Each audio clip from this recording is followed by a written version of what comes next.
यह सारा question previous year का है। सारे क्वेश्चन को हम अंत में सॉल्व करेंगे। Hello friends, welcome to all. यह मेरा बायोलॉजी का दूसरा लेक्चर है। पहले लेक्चर में मैंने basic concept of biology clear किया। यह वीडियो उन लोगों के लिए है जो आने वाले कॉम्पिटिटिव एग्जाम की तैयारी कर रहे हैं। आइए फर्दर इसे शुरू करते हैं। पिछले वीडियो में हमने ब्लड के बारे में कुछ जाना था, आइए उसे हम आगे बढ़ाते हैं। पिछले वीडियो में हमने देखा कि ब्लड को दो भागों में बांटते हैं। पहला सॉलिड पार्ट, दूसरा लिक्विड पार्ट। हमने ब्लड को दो भागों में बांटा, पहला सॉलिड, दूसरा लिक्विड। सॉलिड वाला भाग जो होता है हमारे ब्लड में 45% होता है और लिक्विड वाले पार्ट जो होते हैं 55% होते हैं, है ना। बीपीएससी 2020 में पूछा हुआ क्वेश्चन है कि हमारे ब्लड में सॉलिड पार्ट कितने परसेंट होते हैं, तो आंसर होगा 45%। अब फर्दर सॉलिड वाले भाग को हमने तीन भागों में बांटा। पहला आरबीसी, दूसरा डब्ल्यूबीसी, तीसरा प्लेटलेट्स। सॉलिड वाले भाग को हमने अब तीन भागों में बांट दिया, आरबीसी, डब्ल्यूबीसी, प्लेटलेट्स। और लिक्विड वाले पार्ट में क्या होते हैं, प्लाज्मा होते हैं। देखिए ब्लड को हमने दो भागों में बांटा, सॉलिड पार्ट, लिक्विड पार्ट। फिर फर्दर सॉलिड पार्ट को हमने तीन भागों में बांटा, आरबीसी, डब्ल्यूबीसी और प्लेटलेट्स। और लिक्विड वाले जो पार्ट हो गए उसमें सिर्फ केवल प्लाज्मा होते हैं। अब फर्दर हम पार्टिकुलर हर एक बारे में जानेंगे। सबसे पहले हम लोग आरबीसी के बारे में जानते हैं।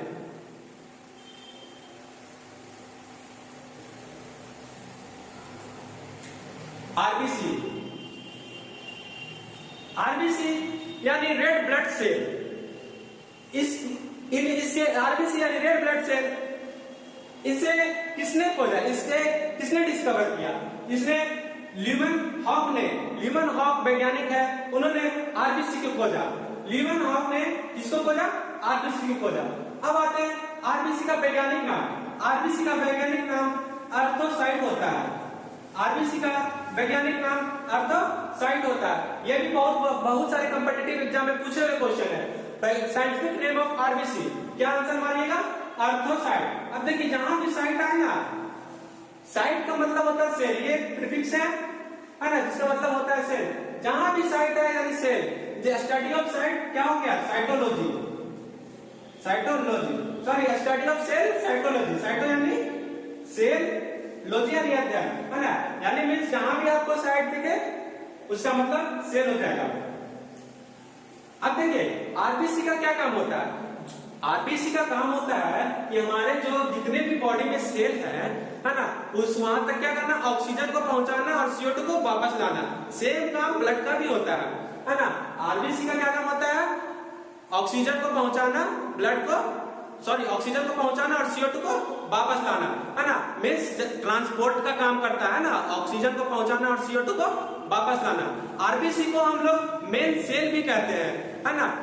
आरबीसी को हम लोग मेन सेल भी कहते हैं, मतलब सबसे ज्यादा जो सेल होता है ना वो आरबीसी ही होता है, इसलिए इसे मेन सेल भी कहा जाता है। अब आइए आरबीसी हमारे बॉडी में कितने अमाउंट में होते हैं, तो ये मेल में अलग होते हैं, मतलब मेल में ज्यादा होते हैं और फीमेल में कम होते हैं। मेल में कितने होते हैं? मेल में ये 5.5 मिलियन पर mm³ होते हैं, है ना। और फीमेल में 4 से लेके 5 तक, 4.5 तक मिलियन पर mm³। ये हो गए 5 से 5.5 तक, है ना। तो इसका देखिए आरबीसी का अमाउंट ज्यादा हो रहा है हमारे बॉडी में, मेल में। इस कारण यही कारण है कि जो मेल का जो ब्लड होता है ना वो ज्यादा होता है। तो मेल में ब्लड कितने होते हैं? 6 से 7 लीटर। मेल में ब्लड की मात्रा कितनी होती है हमारी बॉडी में? 6 से 7 लीटर। यही फीमेल में 5 से 6 लीटर, है ना। तो उसका पीछे क्या कारण है? उसके पीछे यही कारण है कि मेल में आरबीसी की संख्या ज्यादा होती है, फीमेल में आरबीसी की संख्या कम होती है। यही कारण है कि मेल में क्या होते हैं, ब्लड ज्यादा होते हैं। देखिए मैंने एक पॉइंट को नोट कर दिया है, ये सब इंपॉर्टेंट पॉइंट है, इसी को मैं यहाँ डिस्क्राइब करूंगा। सारे ये पॉइंट जो है ना पूछे हुए क्वेश्चन है, सारे मतलब प्रीवियस ईयर में आ चुके हैं। फिर आइए आरबीसी का शेप। आरबीसी का जो शेप होता है ना, ऐसे तो राउंड होता है ना, लेकिन अगर मेडिकल टर्म में देखें तो ये वाई कॉनकेव शेप में होते हैं। अगर ऑप्शन में राउंड रहे तो राउंड मार दीजिएगा, लेकिन अगर वाई कॉनकेव रहे, राउंड रहे और वाई कॉनकेव रहे तो वाई कॉनकेव को टिक कीजिएगा, है ना। तो आरबीसी का शेप कैसा हो गया, biconcave. Biconcave shape क्यों होता है, क्योंकि उसमें हमारे ब्लड में स्पेक्ट्रम प्रोटीन होता है। स्पेक्ट्रीन प्रोटीन के कारण, स्पेक्ट्रीन प्रोटीन के कारण जो होते हैं ना हमारे जो आरबीसी है वो वाई कॉनकेव शेप के हो जाते हैं, है ना। ये भी इंपॉर्टेंट है। अब आइए आरबीसी क्वांटिटी कितना होता है। आरबीसी जो है ना हमारे ब्लड में मिलियन में पाए जाते हैं, है ना। देख रहे हैं मिलियन पर mm³, यानी हमारे बॉडी जो है ना आरबीसी मिलियन में पाए जाते हैं, लेकिन डब्ल्यूबीसी जो होगा लाख में पाए जाते हैं। ये मिलियन में, ये लाख में है। अब प्लेटलेट्स थाउजेंड्स में पाए जाते हैं, है ना। मतलब हमारे बॉडी में आरबीसी मिलियन में पाए जाते हैं, डब्ल्यूबीसी लाख में पाए जाते हैं और प्लेटलेट 1000 में पाए जाते हैं। अब ये इनका जो शेप होता है ना, यानी अगर हम देखें तो आरबीसी सबसे ज्यादा, उससे कम डब्ल्यूबीसी, उससे कम प्लेटलेट्स, है ना। अब क्वेश्चन पूछ रहे हैं ब्लड में सबसे कम क्या होता है सॉलिड पार्ट में, तो प्लेटलेट आंसर हो जाएगा। सबसे ज्यादा क्या होता है तो आरबीसी आंसर हो जाएगा। अब देखिए ये तो हो गया अकॉर्डिंग टू अमाउंट, है ना। अगर हम अकॉर्डिंग टू शेप चले, साइज चले, तो सबसे बड़े साइज में कौन हो गए, सबसे बड़े साइज में डब्ल्यूबीसी हो गए। सबसे बड़े साइज क्या हो गए, डब्ल्यूबीसी हो गए। उससे छोटा हो गया प्लेटलेट्स, फिर उससे छोटा आरबीसी, है ना। ये सब साइज जो होते हैं ना माइक्रोन में होते हैं, ठीक है। ये सब साइज क्या होते हैं, माइक्रोन में होते हैं। मीन्स कहे तो इनका जो आरबीसी का जो साइज होगा 7.2 माइक्रोन होगा, है ना। इसका साइज क्या होगा 7.2 माइक्रोन होगा। इससे बड़े क्या होंगे प्लेटलेट्स होंगे, इससे बड़े क्या होंगे डब्ल्यूबीसी होंगे। फिर आते हैं ये इनका जीवन काल कितना दिन होता है। आरबीसी जो है ना इसका लाइफ स्पैन 120 डेज होता है। 120 दिन तक ये जिंदा रहते हैं मैक्सिमम। उसके बाद क्या होते हैं, वे मर जाते हैं। फिर मर के कहां जाएगा, पहले तो इसका जन्म कहां होता है। इनका जन्म देखिए बोन मैरो में होता है। बोन मैरो यानी अस्थि मंजा जिसको कहते हैं। अब ये अस्थि मंजा बोन मैरो होगा कहां, तो ये बोन मैरो जो है ना लंबे जो हमारे बॉडी में जो बड़े बड़े हड्डी है, बड़े मान लीजिए ये हड्डी है, तो ये हड्डी के ना बीच में होते हैं। मीन्स जैसे हम एग्जांपल ले लेते हैं कि जैसे चिकन हो गया, चिकन का लेग पीस हो गया, उसके लेग पीस के जो अंदर जो होते हैं ना वो बोन मैरो होते हैं, हड्डी के अंदर बोन मैरो होते हैं। तो टोटल हमारे बॉडी में 150 से 160 बोन मैरो होते हैं। कितने बोन मैरो होते हैं, 150 से 160। और यही हमारा आरबीसी बनता है, ब्लड बनता है ना। बोन मैरो में ही हमारा ब्लड बनता है, आरबीसी बनता है। और ये कितने दिन तक जीवित रहते हैं, ये 120 दिन तक जीवित रहते हैं। अब ये मरते कहाँ है, ये मरते हैं स्प्लीन, जिसको हिंदी में प्लीहा कहते हैं। स्प्लीन में मरेंगे, नहीं तो लीवर में मरेंगे, है ना। स्प्लीन में नहीं तो लीवर में। अब देखिए लीवर में और स्प्लीन में मरने के कारण इसलिए आरबीसी का कब्र कहा जाता है। आरबीसी क्वेश्चन तो बहुत पूछा है ये कि आरबीसी का कब्र किसे कहा जाता है, तो आरबीसी का कब्र लीवर या प्लीन यानी स्प्लीन दोनों को कहा जाता है, लीवर या प्लीहा, है ना। Graveyard of RBC liver, graveyard of RBC spleen, है ना। अब देखिए अब जो आरबीसी जो होता है ना, यहाँ समझिएगा अच्छा से, जो आरबीसी जो होता है अगर वो लीवर में मर गया, डेड हुआ लीवर में जाके मर गया, तो वो तो वहां से मर गया तो मर गया। लेकिन जो आरबीसी जो स्प्लीन में जाके मरा, जो स्प्लीन में जाके मरा, वो कुछ दिनों के बाद क्या होता है, जिंदा हो जाता है, रिजनरेट हो जाता है। इस कारण से जो है ना स्प्लीन को क्या कहते हैं, बैंक ऑफ आरबीसी कहते हैं। बैंक ऑफ आरबीसी किसे कहा जाता है, बैंक ऑफ आरबीसी स्प्लीन को कहा जाता है ना। क्यों कहा जाता है, क्योंकि स्प्लीन में क्या हो रहा है, फिर से वो रिजनरेट हो रहा है, फिर से वो जिंदा हो जा रहा है। मतलब जो आरबीसी मर गए, 120 दिन हुआ वो मर गए, मरने के बाद जो लीवर में गए वो तो जिंदा कभी नहीं होंगे। लेकिन जो स्प्लीन में चले गए वो क्या होंगे, कुछ दिन बाद स्प्लीन में जाके फिर से क्या हो जाएंगे, जिंदा हो जाएंगे। अच्छा, हमने बोला कि जो लीवर जो बोन मैरो है उसमें कहाँ गया बोन मैरो, जो बोन मैरो है उसमें क्या होते हैं, आरबीसी जिंदा होते हैं, आरबीसी बनते हैं, वहां आरबीसी का फॉर्मेशन होता है। तो कभी आपने सोचा कि जो बच्चे होते हैं, है ना, जो बेबी पेट में होता है, भ्रूण अवस्था में होता है, उसमें तो बड़े बड़े बोन तो होते नहीं है, तो उसमें आरबीसी कहाँ होता है?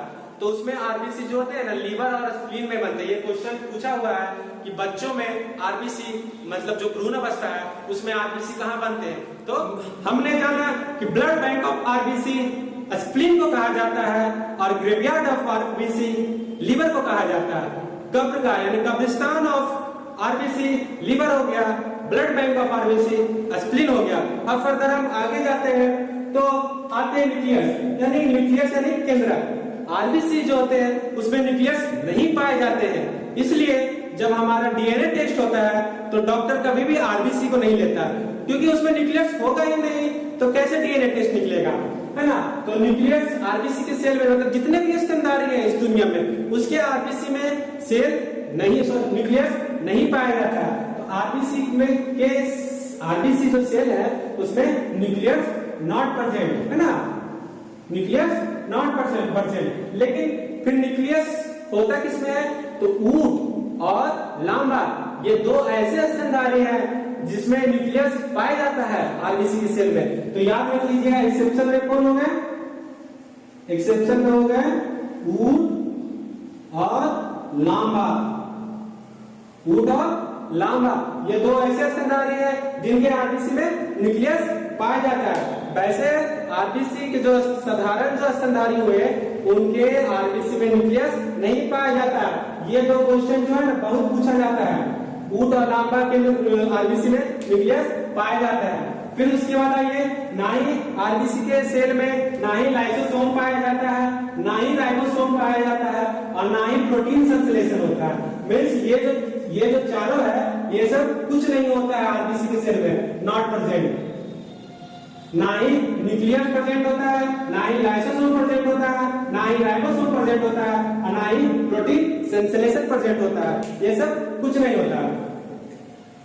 ये सब याद रखिएगा, ये सब क्वेश्चन पूछता है। फिर आगे चलते हैं कि जब हमारे बॉडी में आरबीसी की मात्रा कम जाती है, जब हमारे बॉडी में आरबीसी की मात्रा कम जाती है तो एनीमिया रोग होता है। जब हमारे बॉडी में आरबीसी की मात्रा कम जाएगी तो एनीमिया, जब आरबीसी की मात्रा बढ़ जाएगी तो पॉलीसाइथेमिया होता है। एनीमिया में क्या होगा कि हमारा हीमोग्लोबिन का लेवल कम जाएगा, आरबीसी कमेगा यानी हीमोग्लोबिन भी कमेगा।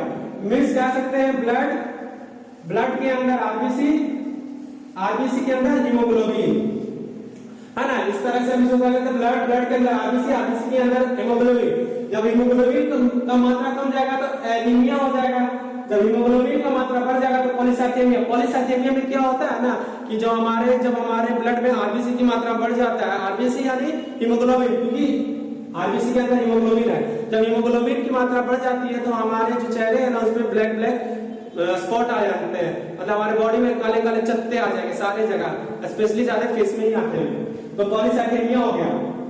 अब देखिए, अब जो हमने आपको पहले बताया था कि आरबीसी का काम क्या है, आरबीसी का काम क्या है, ऑक्सीजन को लेके जाना और CO2 को वापस लेके आना। तो हम एक आरबीसी 4 हीमोग्लोबिन को कैरी करता है और एक हीमोग्लोबिन 4 ऑक्सीजन को कैरी करता है। मीन्स अगर आरबीसी हमारे सेल के पास आ रहा है तो कितने ऑक्सीजन को कैरी करेगा, मीन्स एक आरबीसी टोटल 16 ऑक्सीजन को कैरी करेगा, मतलब 2.4 ml ऑक्सीजन हो गया। मतलब एक आरबीसी हमारे पास ब्लड में जा रहा है तो 2.4 ml ऑक्सीजन लेके साथ जा रहा है। ये तो पूछा हुआ क्वेश्चन है कि एक आरबीसी कितने हीमोग्लोबिन को कैरी करता है, 4 हीमोग्लोबिन को कैरी करता है। इसलिए ये भी याद रखिएगा, एक हीमोग्लोबिन कितने ऑक्सीजन को कैरी करेगा, वो भी 4 ऑक्सीजन को कैरी करेगा। अब आइए हम लोग एनीमिया देख लिए, पॉलीसाइथेमिया देख लिए। अब थैलेसीमिया क्या है? थैलेसीमिया बच्चों में होने वाली डिजीज है। क्या डिजीज बच्चों में होती है? इसमें क्या होता है, जो आरबीसी का मृत्यु है, लाइफ स्पैन है, वो घट जाता है। वैसे नॉर्मल तो 120 डे होता है, लेकिन थैलेसीमिया वाले डिजीज में 50 से 60 दिन हो जाते हैं, है ना। 50 से 60 दिन हो जाते हैं, यानी आरबीसी बन रहा है प्रॉपर अमाउंट में, लेकिन जल्दी मर जाएगा तो उसमें क्या हो जाएगा, बच्चों में खून की कमी आ जाएगी थैलेसीमिया में। फिर उसके बाद आइए sickle cell anaemia. Sickle cell anaemia, इसमें क्या होता है कि जो आरबीसी का जो शेप होता है वो तो राउंड हम लोग पढ़े हैं या वाइकॉल के, लेकिन सिक्कल सेल एनीमिया में ये जो आरबीसी का जो शेप है वो सिक्कल टाइप हो जाता है, सिक्कल इस टाइप हो जाता है। ये देखिए ये कैसे शेप है, सिक्कल मतलब होता है कि जो किसान जिससे घास काटता है ना, जिसको हम लोग हसुआ कहते हैं, उस टाइप के हो जाते हैं इसे सिक्कल सेल एनीमिया। ये भी बच्चों में होने वाली डिजीज है ना। अब देखिए आरबीसी और डब्ल्यूबीसी का रेशियो जो हमेशा आता है, आरबीसी और डब्ल्यूबीसी का अनुपात, यानी आरबीसी 600 मात्रा में होता है और डब्ल्यूबीसी 6:1। ऐसा कैसे? क्योंकि आरबीसी हम लोग मिलियन में पढ़े थे कि मिलियन में पाया जाता है और डब्ल्यूबीसी लाख में पाए जाते हैं। अगर अनुपात निकालते हैं तो 600:1 निकलता है ना। अब देखिए हमारे जो ब्लड है, ब्लड फ्लो है, ब्लड में आरबीसी है, आरबीसी में क्या है, हीमोग्लोबिन है, हीमोग्लोबिन के अंदर क्या है, ऑक्सीजन है। अब देखिए जब जो है हमारे ब्लड के अंदर आरबीसी है यानी हीमोग्लोबिन है, हीमोग्लोबिन क्या होता है ना, सबके साथ रिएक्ट करते जाता है। जैसे हीमोग्लोबिन सांस लिए ऑक्सीजन के साथ रिएक्ट कर दिया, ऑक्सीजन के साथ रिएक्ट करके ये ऑक्सी हीमोग्लोबिन बना देता है ना। ऐसे अब हम हमारे ब्लड में जब वातावरण से ऑक्सीजन लिए, वो तो ऑक्सीजन हम लोग कह रहे हैं, लेकिन जब वो ऑक्सीजन ब्लड में घुल गया तो वो ऑक्सीजन अब ऑक्सीजन नहीं रहा, वो ऑक्सीजन ऑक्सी हीमोग्लोबिन बन गया है ना। जब वो अब ये क्या करेगा, अब जब ये वापस आएगा CO2 को लेके, यानी हीमोग्लोबिन CO2 को जब लेके आएगा, हीमोग्लोबिन प्लस CO2 तो कार्बो ऑक्सी हीमोग्लोबिन बनाता है, कार्बो ऑक्सी हीमोग्लोबिन बनाएगा, हीमोग्लोबिन। यही हीमोग्लोबिन जब कार्बन मोनोऑक्साइड से अभिक्रिया करेगा तो कार्बो ऑक्सी मोनो हीमोग्लोबिन बना देगा, है ना, हीमोग्लोबिन बना देगा। अब देखिए अब जब जो हीमोग्लोबिन है ना वो सबसे ज्यादा रिएक्ट, अगर देखिए एक जगह उसको ऑक्सीजन मिल रहा है, फिर वहीं पे कार्बन डाइऑक्साइड मिल रहा है और वहीं पे उसको कार्बन मोनोऑक्साइड मिल रहा है, तो वो सबसे पहले किसके साथ रिएक्ट करेगा, वो सबसे पहले कार्बन मोनोऑक्साइड के साथ रिएक्ट करेगा। इसलिए जब हम लोग देखते हैं कहीं धुआं होता है तो हम लोग गुम होने लगते हैं, मतलब अनकॉन्शियस फील होने लगता है। ऐसा क्यों?